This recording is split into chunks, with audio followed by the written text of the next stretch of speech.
kia ora koto, ko Steven Moe no o Tatahi ao. It's great to be back here. I always love coming to Coffee and Jam because it's such a friendly group of people.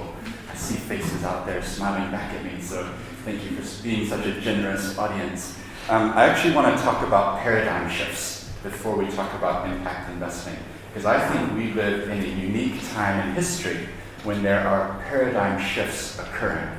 And when I talk about paradigm shifts, I'm talking about the way we think about business. So somewhat of what I'm going to share today will hopefully expand your mind, give you a new way of thinking about things. But before we dive into that and talking about business and paradigm shifts, I wanted to show you something. So, how many of you have one of these sitting in your closet somewhere? It's from a run, right? Have any of you done those 5K fun runs or 10K runs? Yeah, we start to build up after a while if you do enough of them. I did one 2 weeks ago. This is our team. I know you're going to come after me about the gender diversity here, and I promise we're working on it. This is the team from Perryfield Lawyers. We actually have 50 people and only 13 are male, so I don't know what's going on there. It's kind of like the reverse of the normal stats. But we did this run. I got the shirt. And the thing that struck me, the reason why I'm sharing this to start with, is that when you think about paradigm shifts and the way that you normally think about things, so when you do a run like this, one of your main focuses is your time, right? Like, how fast did you do the run? But that's not the only reason you do an event like this, is it? There's other things going on. There's the camaraderie that's building up. There's the connections between the people there smiling on the screen. There's the fitness. There's the discipline of actually going out and doing something. So it's not all about the time. There's actually other things involved. And I think when it comes to business, quite often the paradigm that we've been operating under is that the key driver for business is, you know what I'm about to say, right? Profit. How much money has this business made in the last quarter, in the last year? The focus traditionally in our current paradigm is how profitable is the business. And so what I think is happening is that a paradigm shift is occurring, particularly among the next generation who are coming through and saying, actually, there's more to life than how much profits this company has generated. There's more to it. There's more going on. What is the company actually there for? So here's a little quiz. Does anybody recognize that person there? No, and that's great. I was going to offer a prize. So there's a prize up for sake. This is really hard. So this is a very, very famous guy in America. He is Larry Fink, the BlackRock CEO. So this company is an investing firm. Do you know how much money they have under management that they've invested? Any guesses? 70 trillion or something like that. It's in the trillions, yeah. It's 6.83 trillion US dollars. So that is a lot of money.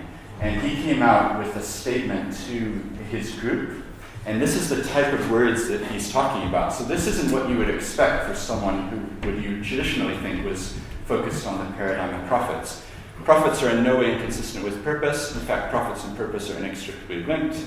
Profits are essential for companies to effectively serve all of its stakeholders, employees, customers, communities. Companies must ask themselves, what role do we play in the community? How are we managing our impact on the environment? Are we working to create a diverse workforce? So there's a definite paradigm shift of thinking going on, where the old way of thinking was how much profits are being made here, and the new way is actually what's our purpose? Why are we here? And I've been doing a lot in this area called social enterprise. So 2 years ago, I put out this book called Social Enterprises in New Zealand. And through that, I met a whole bunch of people who are part of this new paradigm of thinking. It's more than just the profits, it's about the purpose. So, I have to set that baseline, you see, to be able to talk about what impact investing is. And the reason I think it's important is that it's one of these symptoms of the paradigm shift that's happening right now. And I know there's a lot of bad stuff happening in the world when you look at climate change, and there's lots of negative things, but there's also some green shoots. There's some good stuff happening too. So I view impact investing as one example of the good stuff that's starting to shift. And the other examples would be benefit corporations, B Corps. So Kathmandu, just down the road, just became a B Corp, which is about more than the profits. The social enterprise sector growing is another example. The fact that consumers now are thinking about what they buy and how they're going to use their money.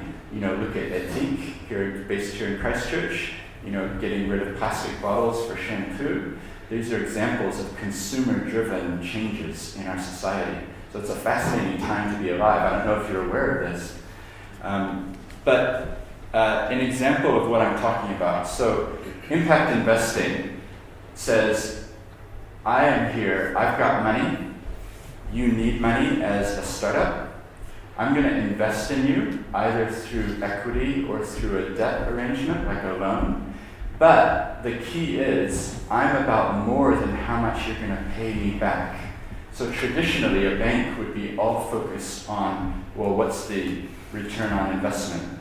How much am I going to make? Is it a 8% return? Is it a 6% return? Is it a 14% return? That's pretty good. It's all about the return. Impact investing says, look, I care about the return. I want to have a commercial return, if possible. But I also care about the impact that your organization is having on the world.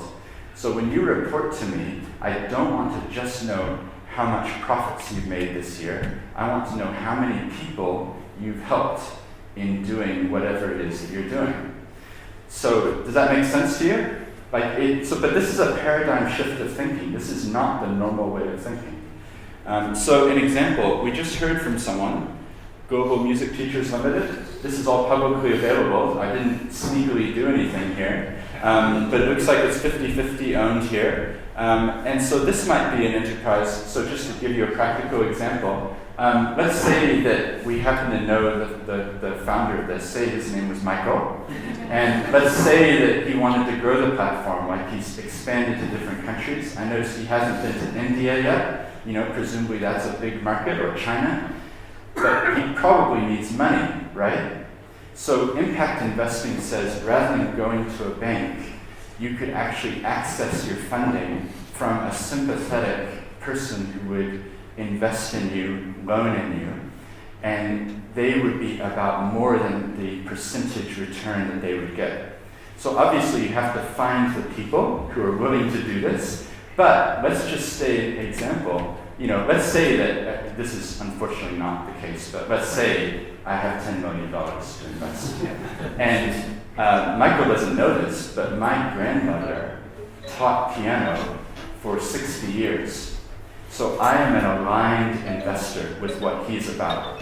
And if he needs $100,000 to be able to go to China and expand, then if he could come to me and give me a proposal, frankly, I am so rich, it's just ridiculous. I just have too much money, okay? I hate to gloat about it, but it's just true. So if he came and said, look, I need $100,000, I can't pay you back market rate of return, but I will report to you on the impact that you're having.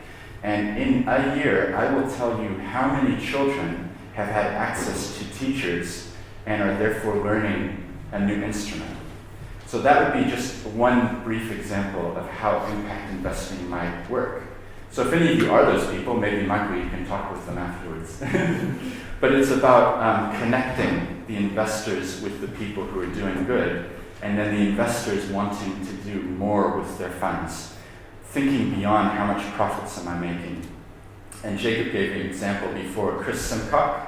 They closed an $8 million fund last year to do just this. And that's with Akina Foundation, and they're going out and investing now. Bill Murphy in Tauranga, he just 2 weeks ago closed a $20 million purpose capital fund, and he is now going out looking for organizations to invest in. But when he invests, it's going to be about more than just the profits back. It's about what impact are you having as well. Does that make sense? So I'm just trying to open your eyes a bit, because it may be something you hasn't been on your horizon. And then just one other example I thought I'd share is community finance. So I'm actually a director of community finance. So this is a new initiative which hasn't actually launched yet, At the end of this month, we're looking to launch it. And community finance is saying social housing is a big need in New Zealand, right? And what if we had a platform where we could connect the philanthropic funders who traditionally give grants and donations and said, actually, there's a platform. If you care about Palmerston North and you want to see social housing built in Palmerston North, then we have developed a fund.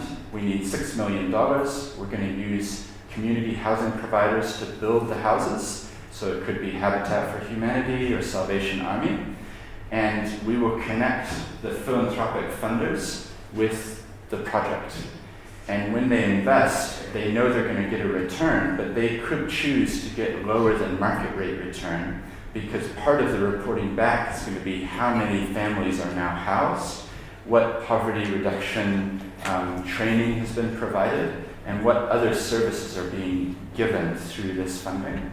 So the rough flow would be the community housing provider applies to be credited, they meet certain criteria, the money gets put into the platform, and then it gets loaned out. So it's kind of matching up. So it's good, right? So we'll see how it goes, but it's still to be launched. If anyone's interested, let me know and I can share with you more. It now has a LinkedIn page, I think, which must be real if it's got a LinkedIn page. But that's an example of impact investing. So it's saying, not just thinking in the traditional, well, we got to go to the bank, saying we can go and look for funding from other places. So I just wanted to leave you with some resources, and I'll send a link to Ministry of Awesome in case anyone's interested. So this one here, the Sustainable Finance Forum Interim Report, just came out 2 weeks ago. It's a really fascinating read. This is really focused on SDGs and climate change and the role that New Zealand can play. This is a proper report. It's 70 pages. It's not just a little thing. They interviewed about 50 people across the country, and when they called me, it was an hour and a half long interview. It was a really in-depth, what's wrong with our financial system? How do we move it forward and change it? And then there's some other things here. This is the IFC is the International Finance Corporation, which is part of the World Bank. So they've got some, how do you measure impact, which is the next part. And then just to wrap up, I'm doing this podcast called Seeds. I've done 145 interviews now, about to hit 50,000 listens. So we put some little cards on some of the seats if you're interested. I'd love to connect with you after this, because there's literally dozens and dozens of interviews. They go for an hour up to more than an hour, talking with entrepreneurs about their journeys, mainly focused on Christchurch. So it's a resource that's just there for people to be able to access. There's a Facebook page, there's a LinkedIn page, there's a Twitter, all that stuff. But it's been a really fun initiative, and it's people like you that help me to spread the word about it. And then these are 2 books that we've put out recently, so Social Enterprises and the Startups Legal Toolkit. So if you're interested, let me know, and I'm happy to send them as PDFs. That's all. Thank you very much.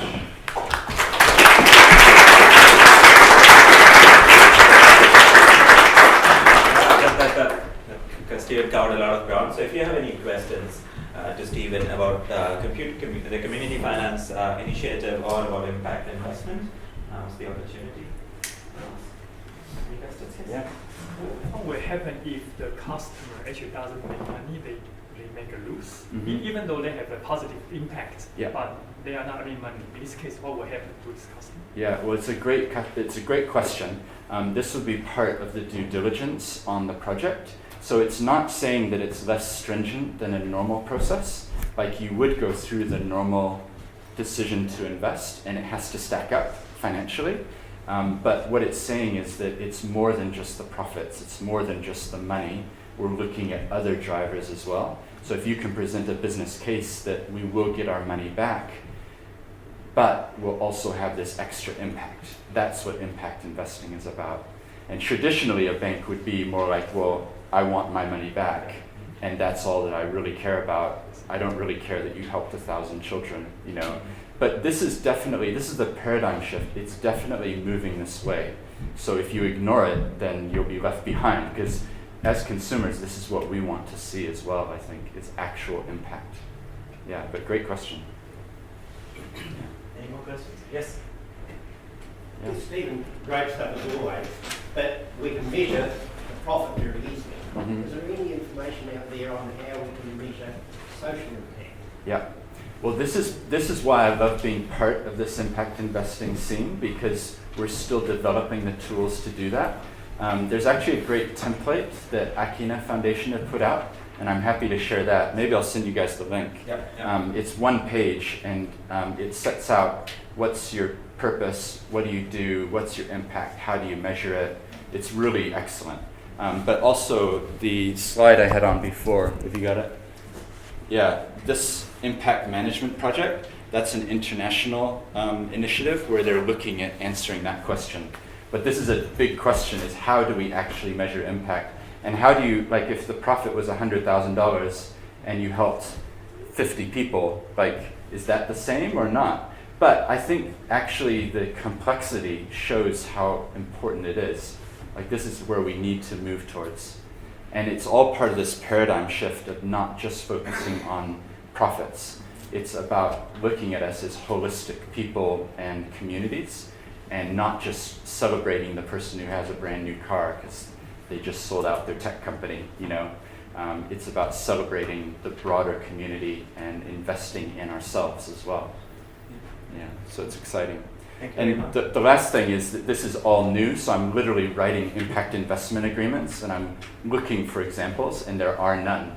So it's kind of fun to be at that point in a cycle, you know, in a country like this. But we have the chance to lead the way, so it's pretty cool. Thank you very much, Steven. Yeah.